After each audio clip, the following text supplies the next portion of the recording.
Sebab kami percaya Tuhan melihat hati, Tuhan menyelidiki batin kami. Dan Engkau akan memberi upah yang setimpal kepada orang-orang yang dengan tulus hati melakukan segala sesuatunya hanya untuk Tuhan.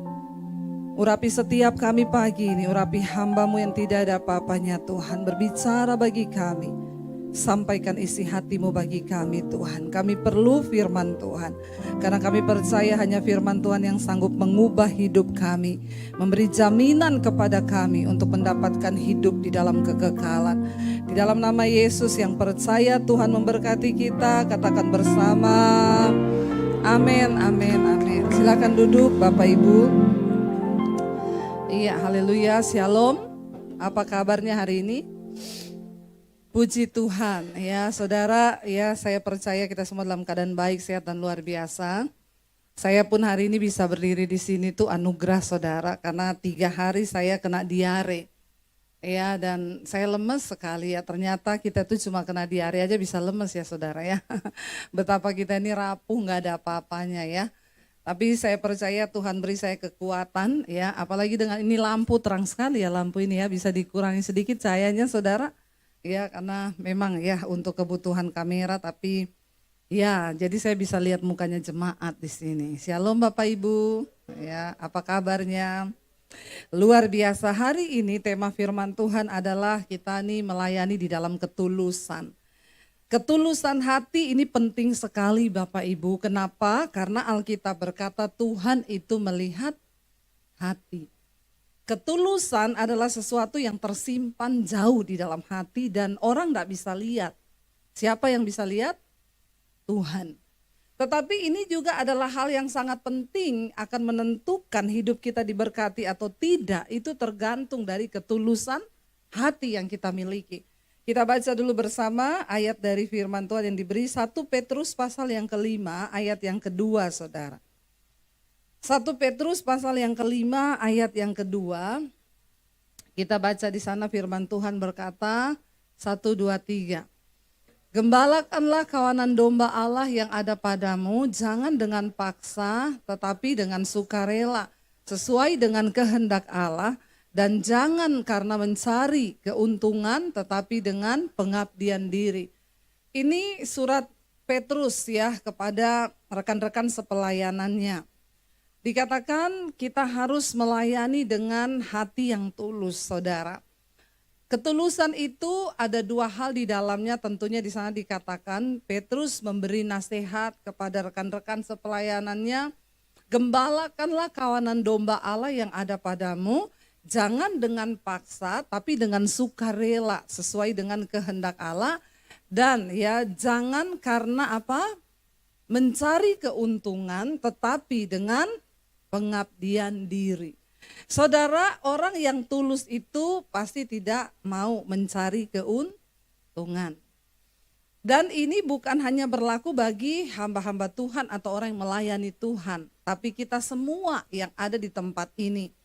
Ya, orang yang tulus itu tentunya pertama dia tidak selalu mau mencari keuntungan. Kenapa sebuah pernikahan juga bisa gagal bahkan berakhir dalam sebuah perceraian? Karena suami sukanya mencari untung, istri juga suka mencari untung. Kalau dalam sebuah pernikahan suami cari untung dari istri, istri cari untung dari suami, yang terjadi apa dalam rumah tangga itu? Ya, tidak ada lagi ketulusan. Amin Bapak Ibu.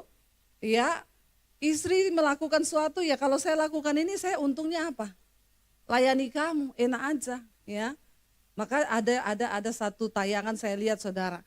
Kalau suami itu gajinya di atas 50 juta pulang dibukain pintu istrinya dicium. Halo papa capek ya?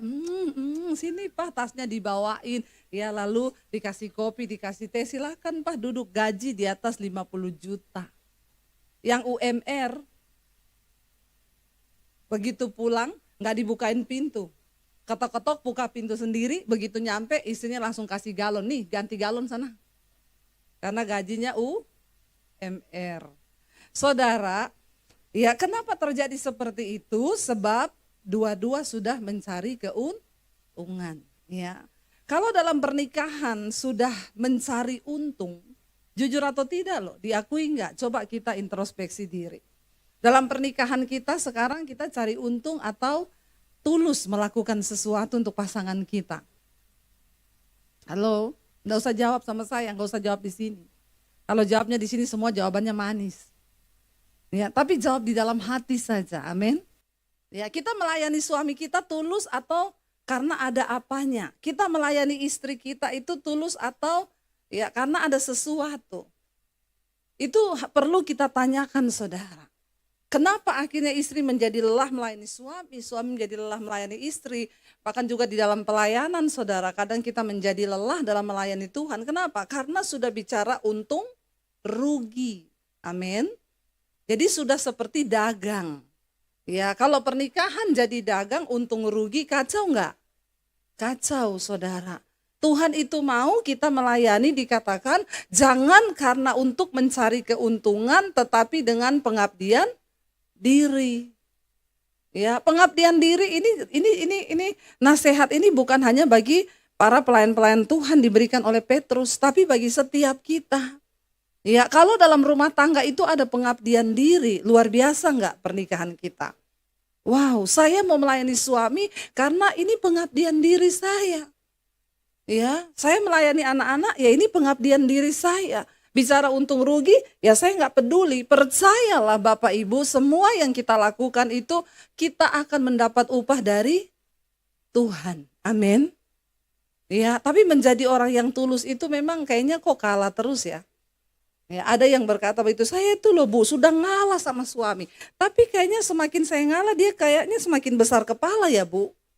Ada di sini yang seperti itu? Nggak usah angkat tangan. Nanti chat nomor konseling di bawah ini.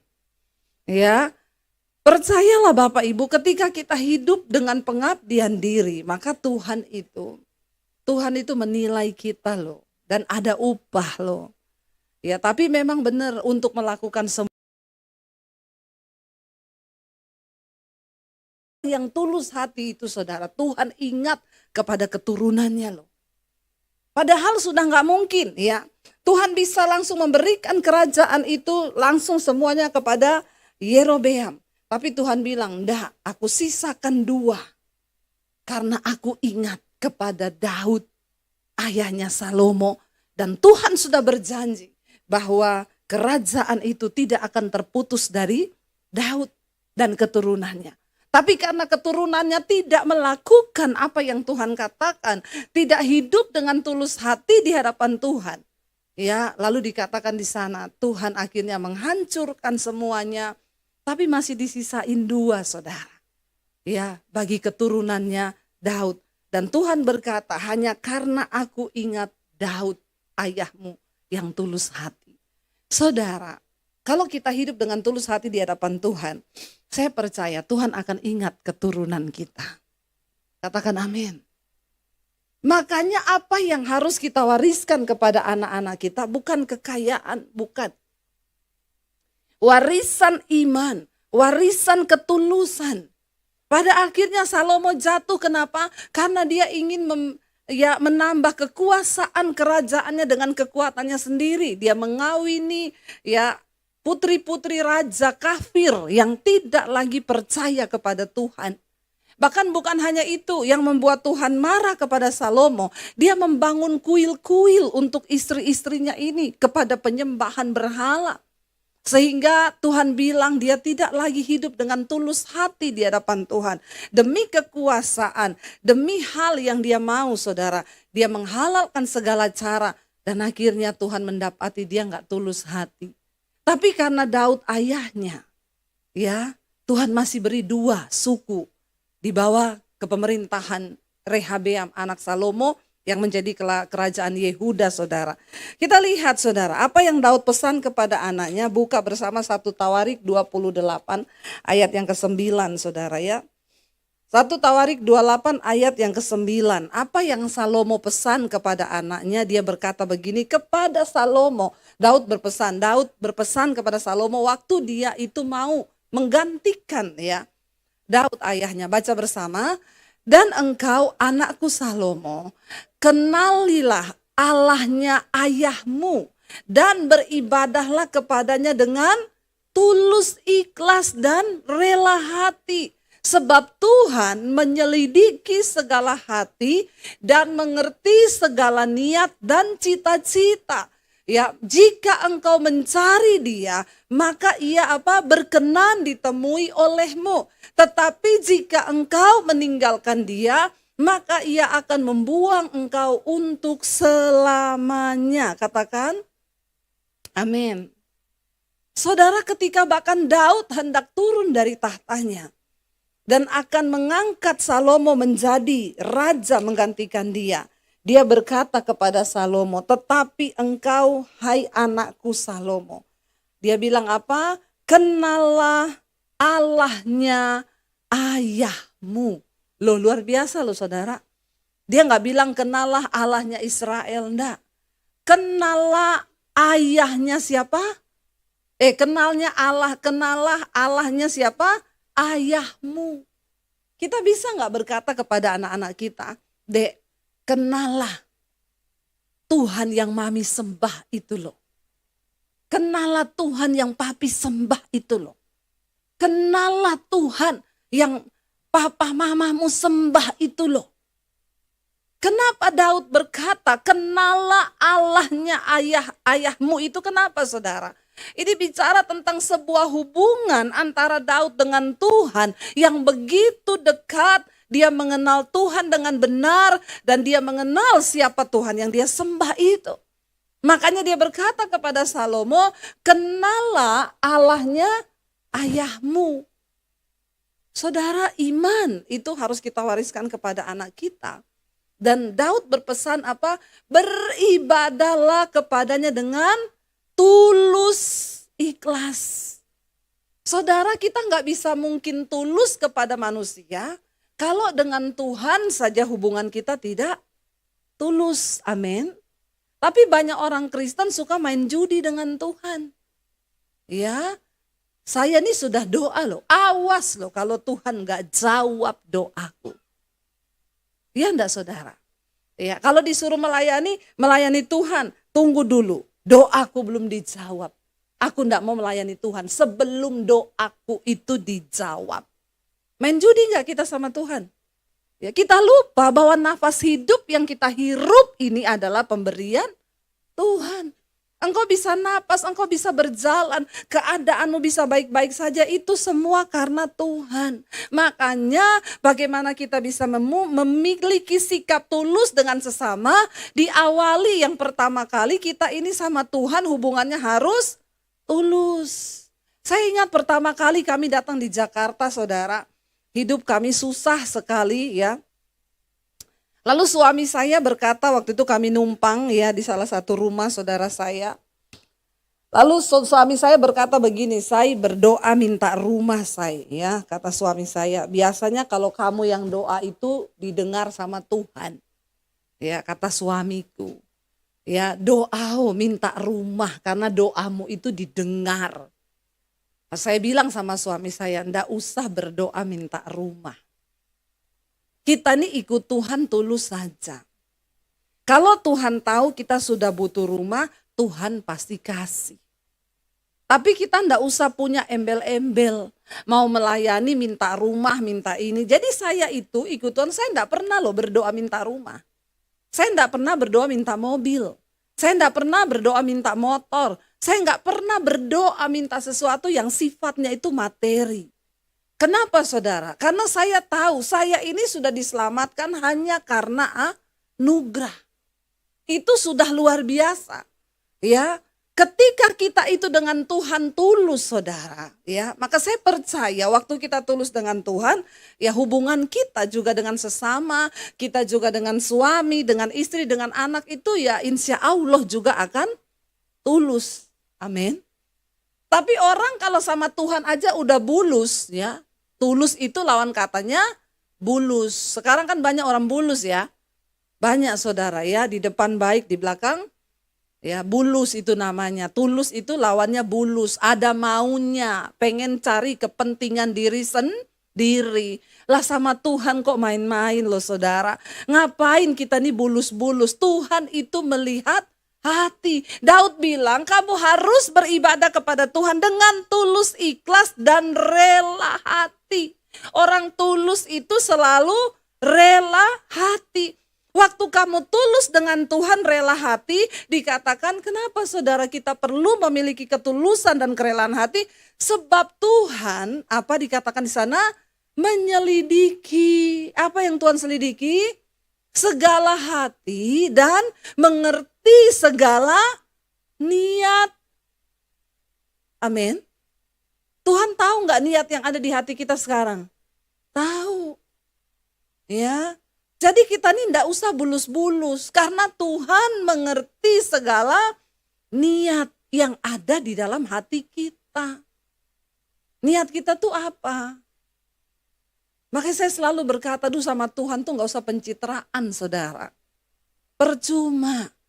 Engkau mau diberkati, tulus cintai Tuhan. Tulus melayani Tuhan, bukan karena ada niat. Mau cari muka, mau cari nama. Ya udah punya muka masih rempong cari muka. Heran gak sama orang Kristen itu? Mau taruh di mana lagi tuh muka? Ha? Sudah punya muka besarnya segini. Masih suka-suka cari muka sama orang. Ya, udah gitu cari muka jatuhkan orang lain lagi. Heboh gak saudara? Hei, percuma. Dengar baik-baik. Ayat ini berkata, Daud mengingatkan anaknya Salomo. Kenapa engkau harus beribadah kepada Tuhan dengan tulus, ikhlas, dan rela hati? Sebab Tuhan menyelidiki segala hati, mengerti segala niat dan cita-cita.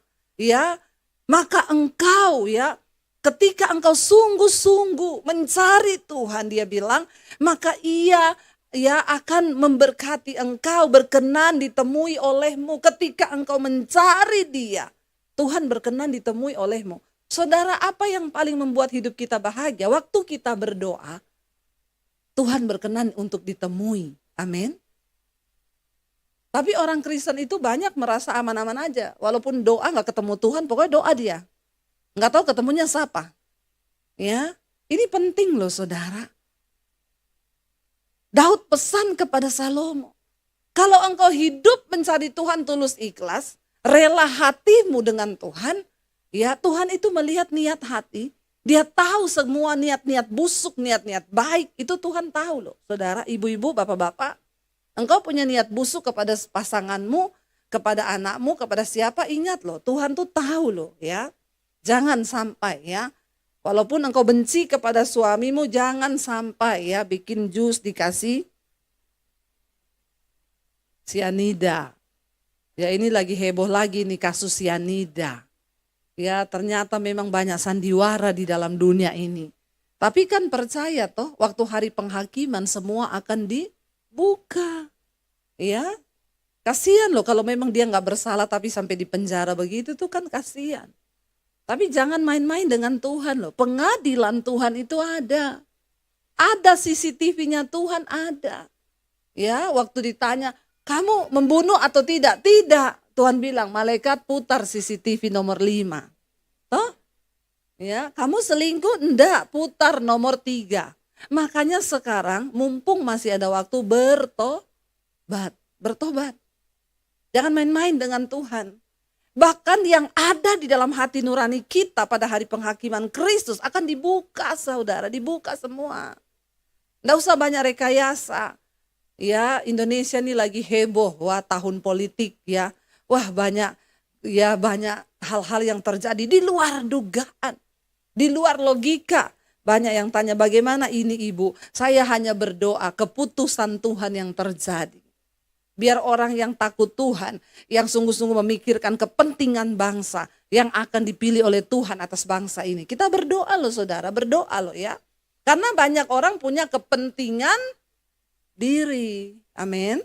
Kalau sudah bicara kepentingan diri itu sudah repot. Mau di pemerintah, mau di bangsa, mau di gereja, mau di pelayanan. Kalau semua sudah bicara tentang kepentingan diri, itu ngeri saudara, ngeri. Mari kita melayani Tuhan dengan tulus ikhlas kata Daud. Dia loh, waktu saya baca ayat ini saya tertemplak loh saudara. Iya ya benar ya. Tuhan menyelidiki segala hati, dia mengerti segala niat ya dan cita-cita. Dia tahu semua, makanya anak-anak muda hari ini engkau punya cita-cita apa? Ya Tuhan tuh tahu cita-citamu. Ya kemarin ada yang konseling sama saya, Bu, saya ini punya pacar. Terus tiba-tiba pacar saya ini berubah. Terus ya kami ini orang tua sudah tahu kami pacaran. Terus saya ini kalau konseling begitu ya. Terus kami akhirnya marahan, enggak cocok, kami pisah. Terus ini orang tua saya suruh saya balikan sama dia. Terus tapi sekarang pacar saya berubah, Bu. Dia nggak mau lagi sama saya. Terus, lah iya, Bu. Makanya sekarang saya mau tanya bagaimana ini, Bu. Sudah berhenti di situ. Ya gampang toh yo. Kamu harus percaya bahwa jodohmu itu ada di tangan Tuhan. Tapi sekarang dia nggak peduli sama saya, nggak pernah telepon, nggak pernah apa, ya biarin aja. Makanya anak muda saya mau bilang kalau pacaran jangan terlanjur dulu. Banyak orang itu nikah karena sudah terlanjur. Akhirnya salah menikah. Masuk dalam pernikahan bukan yang bulan madu tapi bulan racun. Ya saya bilang ya kamu cari Tuhan sekarang. Tapi dia sudah cuek, ya sudah kamu juga cuek, cari Tuhan aja. Apa kamu harus mengemis-ngemis sama dia? Ya kamu harus percaya disinilah kedaulatan Tuhan. Sebab Tuhan mengerti segala niat, segala hati. Ya jangan sampai kamu berpikir, waduh cinta ditolak, dukun bertindak. Nanti kamu datang sama saya bilang berdoa, berserah sama Tuhan, kamu enggak terima. Terus nanti kamu cari orang pinter. Jangan saudara. Karena Tuhan menyelidiki semua cita-cita, semua niat hati, ya dan ayo kita tulus mencari Tuhan. Saya bilang, bersyukur, berdoa sekarang. Tuhan kalau memang dia jodohku, Tuhan pertemukan. Tapi kalau bukan jodohku, ambil juga dia dari hatiku. Hilangkan itu semua. Ya, biarlah saya hanya mata saya tertuju kepada Tuhan. Kan itu yang benar. Tapi bu, capcay nggak saudara? Capcay loh layani orang begini nih. Karena yang dia mau itu keinginan hatinya, bukan kehendak Tuhan. Saya bilang terus maumu itu apa sekarang? Ya, konseling sama saya itu mau apa supaya kita berdoa tarik dia kembali? Ngapain? Percaya aja bilang Tuhan kalau dia jodohku engkau kembalikan. Kalau bukan ya sudah. Yang harus kamu lakukan sekarang adalah cintai Tuhan dengan tulus hati dan dengan rela hati. Semua itu Tuhan sudah atur saudara. Berkat kita, takarannya sudah ada. Tapi persoalannya sekarang, kita ini mencintai Tuhan dengan tulus hati atau tidak? Kita ini mencintai Tuhan dengan rela hati atau tidak? Waktu kita belajar mengasihi Tuhan dengan rela hati, maka saya percaya saudara kita juga bisa mencintai sesama kita itu dengan rela hati. Orang yang tulus itu gampang saudara. Mau disakiti ya sudah, enggak apa-apa. Mau difitnah, ya sudah juga enggak apa-apa. Sebaik-baiknya kita di luar sana pasti tetap akan ada orang yang menceritakan yang buruk tentang kita. Tapi enggak usah stres. Ya, biarin aja ya. Enggak apa-apa saudara. Mau sebaik apapun kita. Dulu saya dulu terganggu loh kalau ada orang menceritakan yang buruk tentang saya. Tapi sekarang saya sadar. Oh iya ya kita nih sebaik-baik apapun kita di luar sana selalu ada yang tidak suka sama kita. Tidak semua orang harus suka kita. Yang penting kita punya ketulusan di hadapan Tuhan. Itu yang terpenting. Biarin aja. Waktu engkau punya ketulusan di hadapan Tuhan, Tuhan kok yang angkat hidupmu. Tuhan kok yang akan mempromosikan engkau. Nggak usah cari muka. Nggak perlu menjatuhkan orang lain untuk mendapatkan sesuatu. Tapi cari perkenanan Tuhan. Cintai Tuhan dengan rela hati. Saya pengen kita baca saudara. Mazmur pasal 26. Daud menulis begini. Mazmur 26 ayat 1 dan 2. Kita baca saudara. Daud itu sudah terbukti hatinya tulus di hadapan Tuhan. Artinya apa? Daud mencintai Tuhan dan dia gak kepengen yang neko-neko. Kalau Tuhan kasih dia tahta itu cuma bonus. Tapi Daud gak pernah cari itu. Orang yang tulus hati gak pernah cari sesuatu. Tapi Tuhan yang kasih saudara. Tuhan yang akan memberikan. Dari Daud kita baca Mazmur 26 dikatakan di sana. Dari Daud. Berilah keadilan kepadaku ya Tuhan. Sebab aku telah hidup dalam ketulusan. Kepada Tuhan aku percaya dengan tidak ragu. Ayat yang kedua dia berkata apa? Ujilah aku ya Tuhan dan Cobalah aku, selidikilah batinku dan hatiku. Saudara, bagaimana kita bisa memiliki ketulusan di hadapan Tuhan? Orang yang tulus hati selalu mau dikoreksi oleh Tuhan. Amin. Mau dikoreksi juga oleh sesama.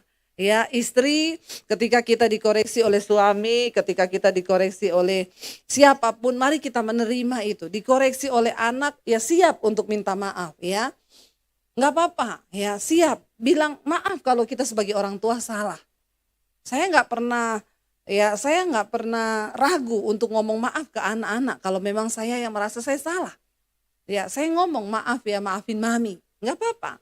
Ya, kayaknya kita susah ya baca maaf. Saya pernah lihat satu komedi itu dia diajak istrinya, sini yuk kita belajar baca ya. Suruh baca yang susah-susah ya. Dibaca sama istrinya. Kalimat-kalimat yang susah dibaca. Dibaca semua, begitu ditulis maafkan aku salah. Coba baca ini, istrinya nggak bisa baca loh. Ya, baca ini sayang. Padahal habis disuruh baca ini dibaca, ya dibaca ini integritas, dibaca kalimat-kalimat yang sudah dibaca. Begitu sampai di kalimat yang terakhir, maafkan aku salah. Baca ini isinya. Memang sulit bagi kita untuk mengakui bahwa kita salah. Sulit untuk kita berkata maaf, tapi orang yang tulus hati, dia rela untuk diuji, saudara. Daud berkata, ujilah aku ya Tuhan. Aku ini hidup dengan tulus hati di hadapanmu, tapi ujilah aku Tuhan. Cobalah aku, selidikilah batinku dan hatiku. Makanya ada pujian yang berkata, ujilah aku Tuhan, cobalah aku Tuhan, selidiki hatiku dan batinku, mataku tertuju padamu. Orang yang tulus hati mau diuji, saudara. Kalau hari ini saudara sedang mengalami ujian dari Tuhan, terima itu dan berkata, Tuhan, terima kasih buat ujian ini. Kalau hari ini kita sedang menghadapi pencobaan, bilang Tuhan terima kasih. Orang yang tulus hati menerima semua dalam hidupnya itu dengan mata yang hanya tertuju kepada Yesus. Tidak apa-apa, ini berat, iya Tuhan. Aku tahu ini berat Tuhan. Tapi aku hanya mau memandang kepadamu sebab aku tahu Tuhan tidak pernah salah. Makanya ayat yang pertama tadi Daud bilang apa?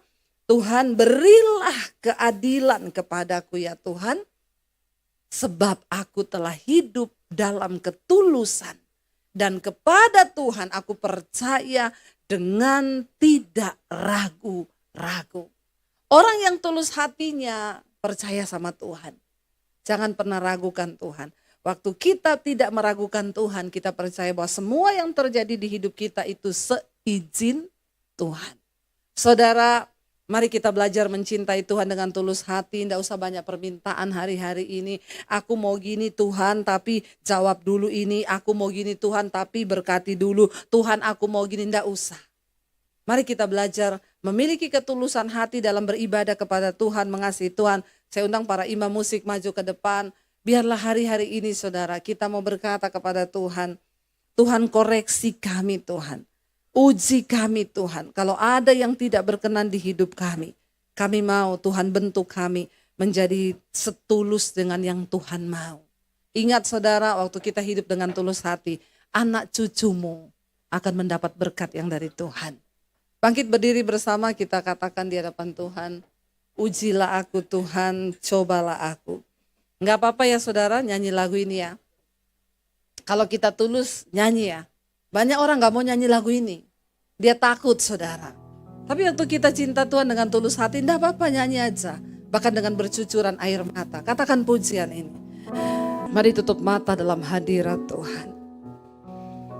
Ketulusan itu hanya Tuhan yang bisa menilai. Karena itu hari ini biar kita semua terbuka di hadapan Tuhan. Sebab berkat akan mengikuti orang-orang yang tulus hati, kata firman Tuhan. Mari kita semua berkata di hadapan Tuhan, uji batin kami Tuhan, lihat hati kami. Engkau Tuhan yang menguji segala niat, bahkan cita-cita, segala yang ada di hidup kami. Di hari penghakiman nanti semua akan dibuka di hadapan Tuhan. Karena itu hari ini Bapa, lihat setiap kami sebagai suami, istri, anak-anak, sebagai pelayan-pelayan-Mu Tuhan. Kami mau diuji oleh Tuhan. Kami mau dikoreksi oleh Tuhan. Selama masih ada waktu kami mau bertobat Tuhan. Selama masih ada kesempatan kami mau memperbaiki segala niat, segala sesuatu yang ada di hati kami Tuhan. Biar Engkau Tuhan yang melihat semuanya Bapa. Beri kami ketulusan hati Tuhan. Dalam menjalani rumah tangga, di dalam kami bekerja. Bukan hanya sekedar untuk dilihat manusia. Tapi terlebih dari semua itu kami mau menyenangkan hati Tuhan. Ajar kami mencintai Tuhan dengan hati yang tulus. Ajar kami mengasihi Engkau, beribadah kepadamu dengan rela hati. Ampuni kalau selama ini kami bersungut-sungut. Bahkan ketika menjalani setiap proses ujian dan pencobaan yang ada. Ampuni kami Tuhan. Jadikan kami menjadi orang-orang yang mengasihi Tuhan dengan tulus hati. Supaya kami juga dapat mengasihi sesama kami dengan ketulusan hati. Terima kasih Bapa. Ini hidup kami Tuhan. Roh, jiwa dan tubuh kami serahkan dalam tangan kasih-Mu. Buka hati dan tangan-Mu Bapak Ibu. Terimalah berkat dari Allah Bapa, cinta kasih dari Tuhan Yesus Kristus, penyertaan Allah Roh Kudus yang akan memenuhi hati dan hidupmu mulai hari ini. Bahkan sampai kali yang kedua Tuhan Yesus datang menjemput kita, namamu tercatat di dalam kitab kehidupan. Di dalam nama Tuhan Yesus yang percaya diberkati Tuhan, katakan bersama, amin, amin, amin.